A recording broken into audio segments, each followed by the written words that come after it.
নীল আকাশক open challenge ঋতু কলিতাৰ। শিল্পী বিপিন চাওডাঙে ক'ত ভুল কৰিছে? শিল্পী জুবিন গাৰ্গে ঋতু কলিতাক কিমান জানে?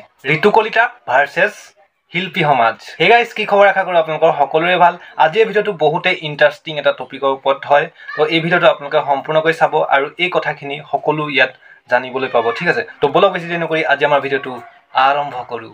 Okay, start. নীল আকাশকো মই চেলেঞ্জ কৰিছোঁ যে তোমাৰ যদি কিবা যদি প্ৰমাণ আছে তুমি দি দিয়া। মই ৰাস্তাত খাৰা হয় মই কাণত ধৰি উঠাব কৰিম যদি তেওঁ প্ৰমাণ দিব পাৰে, আৰু সেইকাৰণে মই তেওঁৰ ওপৰত মই লিগেল কেছ কৰিম। মোক বেলেগে চিনি পাব নালাগে, মোক জুবিন দাই চিনি পায়। বহুত ছিনিয়ৰ মানুহ আছে, মই নাম নক'লেও ভুল নহ'ব, যেনেকৈ বিপিন চাওডাং আছে, তেওঁক মই ৰেচপেক্ট কৰোঁ, সন্মান কৰোঁ। শিল্পী হিচাপে তেওঁৰ বহুত কাম কৰিছে, কিন্তু তেওঁলোকেও দুই এটা ভুল কৰি থৈ গৈছে। যেনে কি এইটো বাতি ভৰাই চিৰা খাবি কিবা, তেওঁৱে লিখা গান, কিবা বিয়া পাতিবি কিবা ডাঙৰ চাগে কিবা আছিলে আৰু দেই, এইবিলাক আৰু কিমান কৈ থাকিম আৰু। ইতিমধ্যে মোৰ লগত আছে সকলোৰে মুখে মুখে চৰ্চা লাভ কৰি থকা আৰু বহুলোকে আচলতে বিতৰ্কিত বুলিও আখ্যা দি আছে, আৰু তেওঁৰ বিষয়ে কোৱাৰ কোনো প্ৰয়োজনে নাই। ইতিমধ্যে সকলোৰে মুখে মুখে, আৰু তেওঁ হৈছে ঋতু কলিতা। আচলতে মই সেইকাৰণেই কৈছোঁ সকলোৰে মুখে মুখে, যিহেতু চৰ্চা লাভ কৰিয়ে আছে। আপোনাৰ মোবাইলটো পুৱাৰ ভাগত খোলাৰ পৰাই আপোনাৰ ওপৰতে এটা কণ্টেণ্ট পাওঁৱেই মানে, নহয় জানো? গতিকে প্ৰথমে আজি যিহেতু 25 তাৰিখ হয়, আজি আপোনাৰ সময় দিছিলে থানাৰ পৰা, নহয় জানো? গতিকে সেই সন্দৰ্ভত কি ক'ব প্ৰথমতে? তো আজি চাগে ফাইনেল যিখন বেইল বা যিখন বণ্ড সেইখন আজি চাগে হ'ব, বাকী নাজানো আৰু। আহিব দিছে, আহিছোঁ আৰু। প্ৰশ্নসমূহলৈ যাওঁ। আচলতে মোৰ হাতত থকা ফোনটোত যদি মই এতিয়াও দৰ্শকক দেখাব পাৰোঁ, ইতিমধ্যে আগতেও বাতৰি প্ৰকাশ কৰিছিলোঁ, আৰু আমি সম্পূৰ্ণ স্ক্ৰীনশ্বটৰ সৈতে বাতৰি প্ৰকাশ কৰিছিলোঁ। সেই বাতৰিটোত আচলতে বিভিন্ন কমেণ্টৰ ওপৰত কথা পতা হৈছিলে, আৰু যথেষ্ট ভিউৰ্ছ আহিছিলে, যথেষ্ট ভিউৱাৰ্ছে আচলতে দেখা গৈছিলে যে এইটো আমি কাৰো পক্ষ হৈ মতা নাই, আমি জাষ্ট এটা নিউজ কৰোঁতে তাত আমাৰ যিবোৰ কমেণ্ট লাভ কৰা গৈছিলে, সেই কমেণ্টত দেখা গৈছে যে অধিকাংশ লোকে ঋতু কলিতাৰ কথাৰ সৈতে একমত হৈ আছিলে। তাত বহুলোকে কৈছিলে যে যেতিয়া ৰাজীৱ শদিয়া ঢুকাইছিলে, প্ৰয়াত ৰাজীৱ শদিয়াৰ ঢুকাওঁতে কোনো এজন শিল্পী ওলাই নাহিলে বুলি কৈছে, আৰু সেই কমেণ্টটো এতিয়াও আমি দেখাব পৰা অৱস্থাত আছোঁ। তাতে বহুলোকে কৈছে যে ঋতু কলিতাই এটা গালি পাৰোঁতে বা এটা কণ্টেণ্ট বনাওঁতে 100জন গায়ক ওলাই আহিছে। আপুনি কি ক'ব? নিজকে আচলতে বাঘ বুলি আখ্যা দিব নেকি? কি ক'ব? বহুলোকৰ কমেণ্ট সেয়া। এইটো জীৱনত মই তেনেকৈ নাভাবোঁ বা আখ্যা নিদিওঁ নিজকে। কথাটো হ'ল, মই আজি ধৰক দুদিনমান মানুহে মোক চৰ্চাত ৰাখিছে, কালি হয়তো মানুহে মোক পাহৰি যাব, আৰু মই চৰ্চাত থকাটো মই নিবিচাৰোঁ, কাৰণ চবৰে নিজৰ নিজৰ কাম থাকে আৰু মই বেলেগ কাম কৰোঁ। কিন্তু কথাটো হ'ল, কিছুমান সমাজত ঘটি থকা কিছুমান মানে বিষয়ত মাত মতাটো দৰকাৰ একচুৱেলি। আজি হয়তো মই মাত মাতিছোঁ, কালি আৰু বেলেগ মানুহ ওলাই আহিব।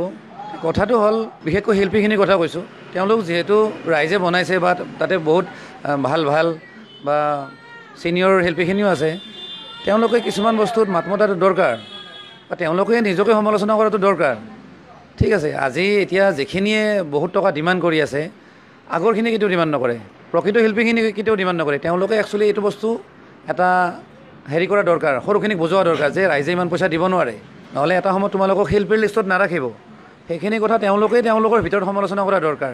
এতিয়া চাওক, কিছুমান গান বনাই আছে, যেনেকৈ বেয়া গানবোৰ অলৰেডিতো বোধহয় সামাজিক মাধ্যমত অলৰেডি চৰ্চা হৈয়ে আছে, যে তেওঁলোকৰ মাজতে যদি এখন সংবিধান টাইপৰ যদি কথা নাথাকে, কোনো যদি নিয়ম নীতি নাথাকে, তেতিয়াহ'লে এইবিলাক হৈয়ে থাকিব, মানুহৰ গালি খাই থাকিব।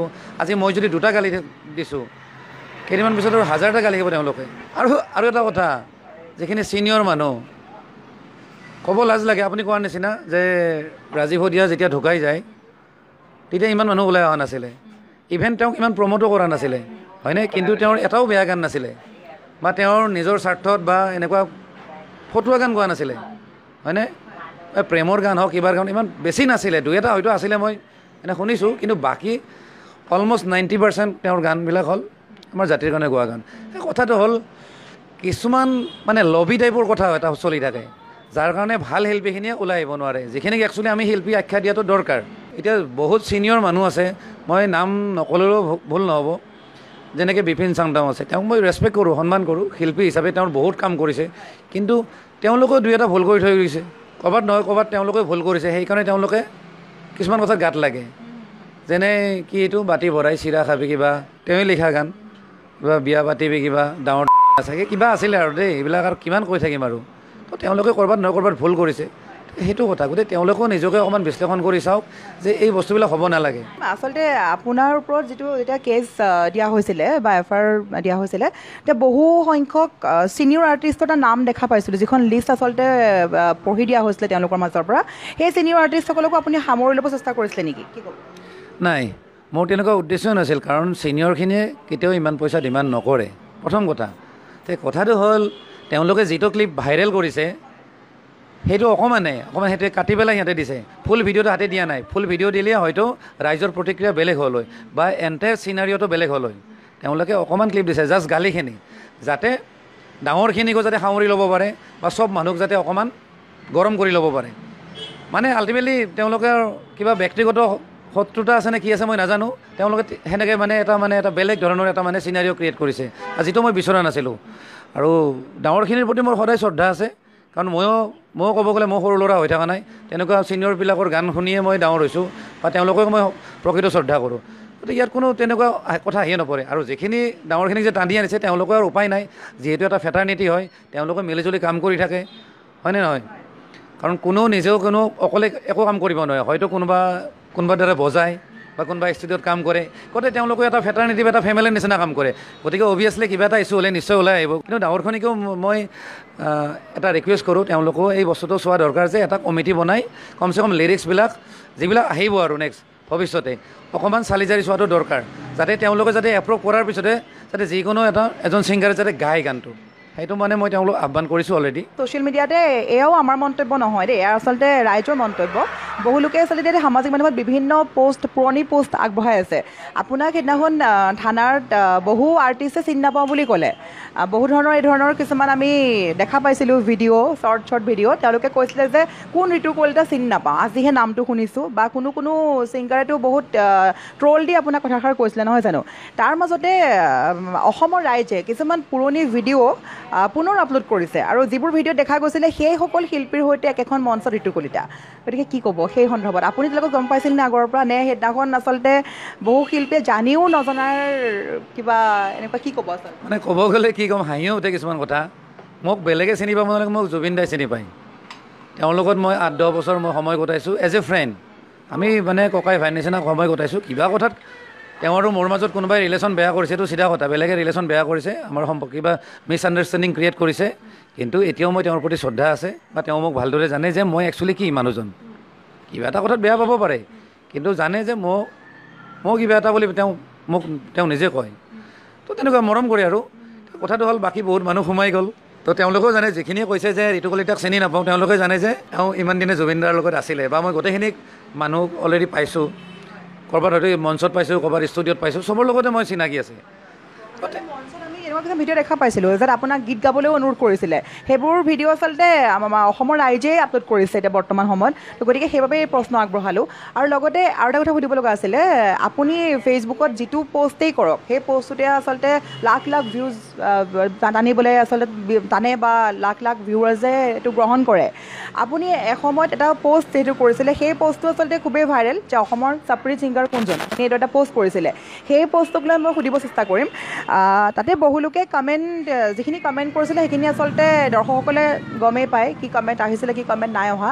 তাৰ মাজতে বহু দৰ্শকৰ প্ৰশ্ন আছিলে আপোনাৰ বাবে, যে ঋতু কলিতাই ব্যক্তিগতভাৱে আক্ৰমণ কৰিব বিচাৰিছিলে নেকি, যে সেইটো পষ্ট কৰি পেলাই? একচুৱেলি ছ'চিয়েল মিডিয়াত ঢেৰ চিমছ ওলাই থাকে, চাপৰি বুলি কিবা বুলি।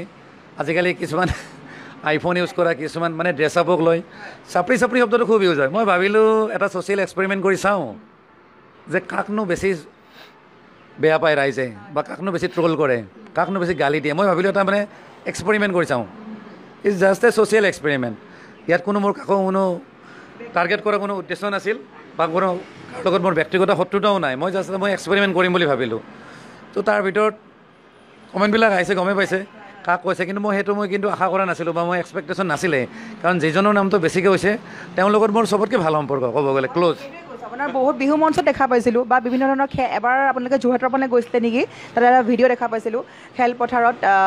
গতিকে আমি সেইবাবে প্ৰশ্নটো আগবঢ়ালোঁ, বহুত দৰ্শকে জানিব খুজি আছিলে আপোনাৰ মুখেৰে। তেওঁৰ লগত মোৰ সম্পৰ্ক ভাল। আপুনি ভিগু গাইছবৰ কথা কৈছেতো, তেওঁৰ লগত সম্পৰ্ক মোৰ খুব ভাল, এতিয়াও ভাল।